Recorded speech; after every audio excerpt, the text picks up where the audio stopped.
નમસ્કાર મિત્રો, સ્વાગત છે તમારું સૌરાષ્ટ્રીયન અને અમે જાય થઈ દ્વારકા. દ્વારકા ભગવાન શ્રી કૃષ્ણની પવિત્ર ભૂમિ. ઐતિહાસિક અને ધાર્મિક મહત્વ ધરાવતું આ સ્થળ દરરોજ હજારો યાત્રિકોને આકર્ષે છે, પણ હોળીના પર્વ ઉપર આ સંખ્યા લાખોમાં હોય છે. ઉત્સવની રંગબેરંગી ઉર્જા યાત્રાઓની શ્રદ્ધા સાથે ભળી જાય છે, જે વાતાવરણ બનાવે છે જે સામાન્ય કરતા ઊંચું હોય છે. તમે આજુબાજુ નજર કરો તો નાના બાળકો પણ ભગવાનના દર્શન માટે આતુરતાપૂર્વક આગળ વધતા દેખાશે. અને એ જ રીતે વૃદ્ધો પણ પોતાના પરિવારો સાથે આ યાત્રાનો આનંદ માણતા જોવા મળે છે.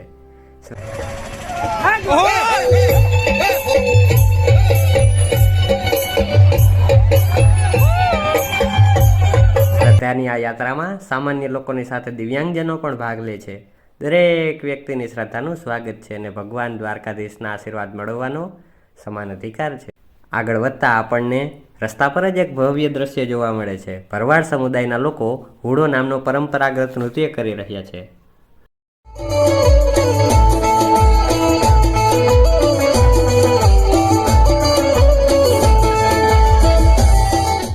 અને સાથે સાથે તરબૂચ અને ઠંડી છાશ પણ ભક્તોને આપી રહ્યા છે. તરબૂચનો મીઠો અને રસદાર સ્વાદ ગરમીમાં શરીરને ઠંડક આપે છે અને ઠંડી છાશ શક્તિ અને તાજગી પુનઃસ્થાપિત કરે છે. ઘણા સેવાભાવી લોકો યાત્રાળુઓને મફતમાં જ્યુસ, ફળો, આઈસ્ક્રીમ તથા અન્ય ઠંડા પીણા ઓફર કરી રહ્યા છે. આ લોકો કોઈ પણ જાતની અપેક્ષા વિના ભક્તોની સેવા કરીને ખુશી મેળવે છે. કેટલાક લોકો નાસ્તાના પેકેટ્સ અને પાણીની બોટલો પણ વહેંચતા જોવા મળે છે. આ સેવાભાવ દ્વારકાની યાત્રાનો એક અવિભાજ્ય અંગ છે, જે શ્રદ્ધાળુઓને યાત્રા દરમિયાન ટેકો આપે છે અને તેમની શ્રદ્ધાને વધુ મજબૂત બનાવે છે. જુઓ, અહીં ભક્તોને શેરડીનો રસ આપવામાં આવે છે. શેરડીનો આ વિશાળ જથ્થો આ મશીન મારફત પીલવામાં આવે છે અને તેમાંથી નીકળતો રસ ગાડીને એકત્ર કરવામાં આવે છે. આ શેરડીના છોતરાનો ઢગલો તો જુઓ છે ને વિશાળ.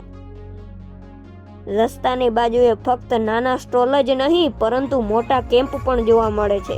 આવા કેમ્પ ધાર્મિક યાત્રા દરમિયાન યાત્રાળુઓને આરામ કરવાની, જમવાની તથા રાત વિસામો કરવાની જગ્યા પૂરી પાડે છે. અને સાથે સાથે ગરબાની મોજ તો ખરી જ.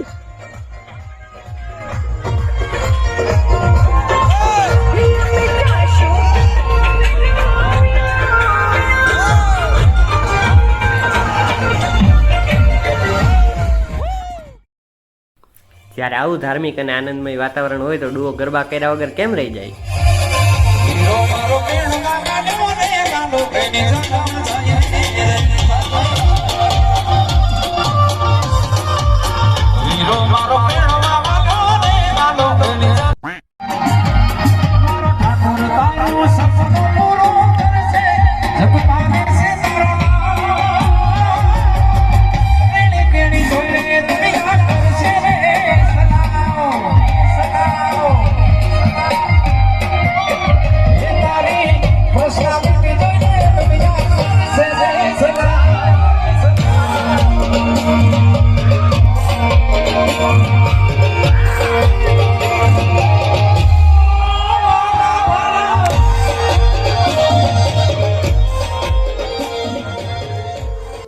જુઓ, આ ગ્રુપ મુંબઈથી સાયકલ લઈને આવ્યું છે.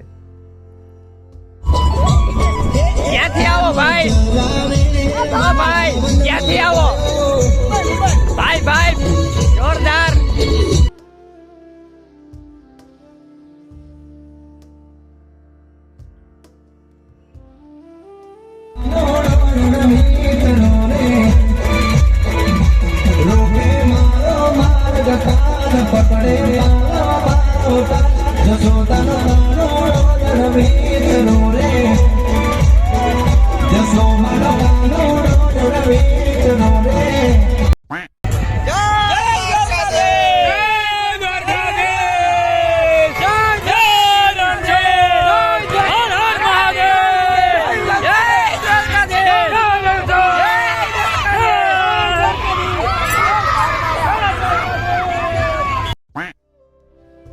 ચરકલા આવતા દ્વારકા નજીક આવે છે એવા ભાવ મનમાં આવે, પરંતુ આ છેલ્લા અમુક કિલોમીટરમાં ભગવાન ભક્તોની પરીક્ષા કરતા હોય એવું લાગે છે.